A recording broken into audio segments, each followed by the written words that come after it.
So hello and welcome to the वर्सलाइज comedian. तो आप लोग स्कूल में मॉर्निंग असेंबली तो हर किसी की होती थी, जिसमें हम लोग ऐसे खड़े होते थे और हमारे राष्ट्रगान होता था और उसके साथ हम लोग जो भी अलग अलग गान होते थे हम लोग उनको करते थे, है ना, जो भी गाना वाना होता था। तो अब क्या हो रहा है कि उसमें भाई जितनी नौटंकी होती थी किसी में नहीं होती थी, भले पड़े ड्रामा है भाई उसमें। तो क्या हुआ कि अगर आप सोचो मॉर्निंग प्रेयर्स में लेट हो गए, आप थोड़े से लेट हो गए, फिर आपको मिलेंगे पीटी टीचर। और पीटी टीचर मतलब कटप्पा फेल भाई। जो अगर कोई बंदा अंदर जाके असेंबली लाइन में खड़ा हुआ है ना, उसके नाखून बड़े हैं, बाल बड़े हैं, उसको कोई टेंशन नहीं है, उसको पता है कि मैं आज निकल गया। अगर आप लेट आए हो ना, फिर आपको पीटी टीचर के साथ वन ऑन वन करना पड़ता है। जैसे अगर आपके पास कोई जेन्युइन रीज़न है, आप दूर में रहते हो या आपके पास कोई प्रॉब्लम है तो ठीक है। अब हमारे पास भी जेन्युइन रीज़न थी, लेकिन हम लोग शक्ल से ऐसे दिखते हैं ना कि सर हमारे ऊपर भरोसा नहीं कर पाते हैं। सर कहते हैं देखो एक दो बार तो ठीक है, साले तुम लोग क्या बार बार मेरे को बेवकूफ़ बना के चले जाते हो यहाँ से। वहाँ पर प्रेयर हो रही है, यहाँ रेसलिंग हो रही है हमारी। बस आखिरी टाइम में जब जन गण मन चालू होता है ना, बाकी हम सब टीचर्स के साथ हम लोग खड़े हो जाते हैं। जैसे ही आखिरी का पन्ना जय है जय है जय है जय जय जय जय है खत्म, फिर फाइटिंग वहाँ चालू हो गई है टीचर के साथ। और टीचर देख नहीं रहे भाई, टीचर देख नहीं रहे, टीचर फेंक रहे हैं एक एक को। उनके हिसाब से सारी फाइटिंग स्किल्स मैं आज ही दिखा दूंगा।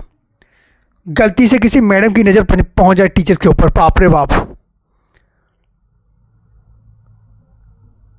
फिर तो भाई चार मार्च मतलब समझ लो 6-7, एक तरफ 6-7 रेमास्ट्रियो और एक तरफ ग्रेट खली, अंडरटेकर, रोमन रेंस, ये सब भरे पड़े हैं।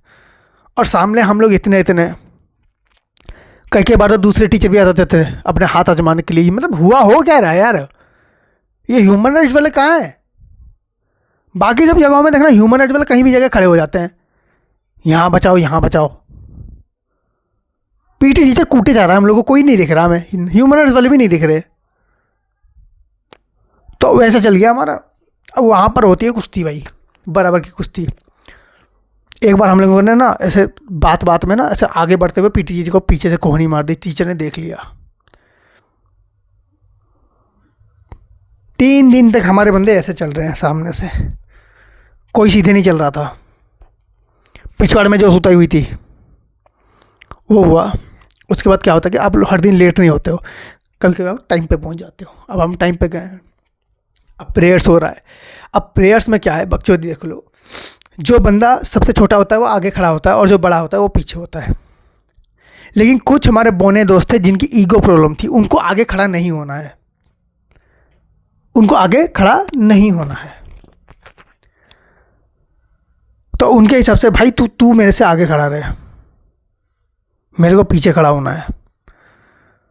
हमारे क्लास में एक बंदा था 6 फुट का, वो सबसे आगे खड़ा हुआ है एक दिन, क्योंकि उसके पीछे का एक दोस्त है 4 फुट 4 इंच, जो कह रहा है कि भाई मुझे आगे खड़ा नहीं होना। वो हमारे क्लास का सबसे बोना लड़का है और उसने क्लास का सबसे लंबे लड़के को सबसे आगे खड़ा करवा दिया है, क्योंकि उसको पसंद नहीं है।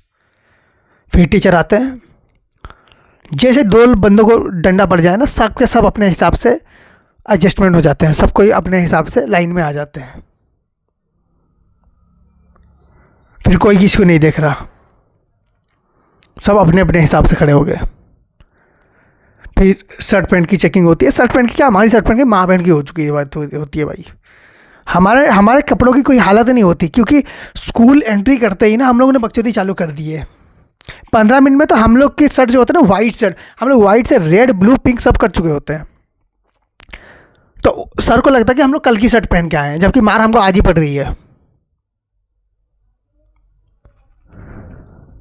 ह्यूमिलेट तो वहाँ जितनी बेइज्जती होती थी ना, कहीं नहीं होती। लोग सोचते हैं कि उसने हमें इंसल्ट कर दिया, हमारी ईगो हर्ट कर दी। भाई मुझे लगता है चुल्लू भर पानी में डूब मरना भी ना बहुत बड़ी बात होती है हमारे लिए।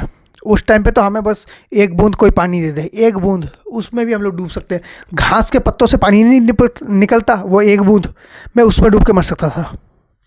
ऐसी बेइज्जती होती है। जूते से लेकर बाल तक, बाल से लेकर जूतों तक बेइज्जती हुए जा रही है। और सर ने अगर किसी को टारगेट कर दिया ना, फिर आप गए भैया।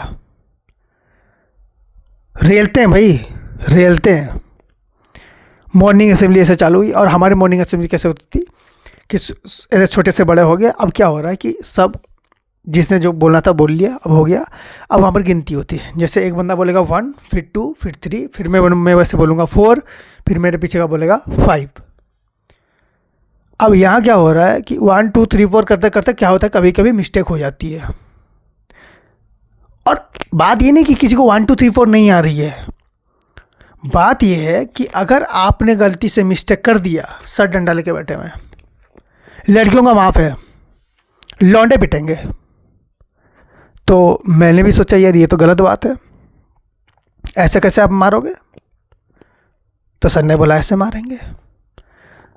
1-2 बार मैंने भी डंडे खाए हैं, और मैंने थोड़ा सा हिसाब किया कि मुझे आती है कि नहीं आती। मैंने सब देखा भाई, मुझे आती है, बस टीचर का मूड ठीक नहीं था।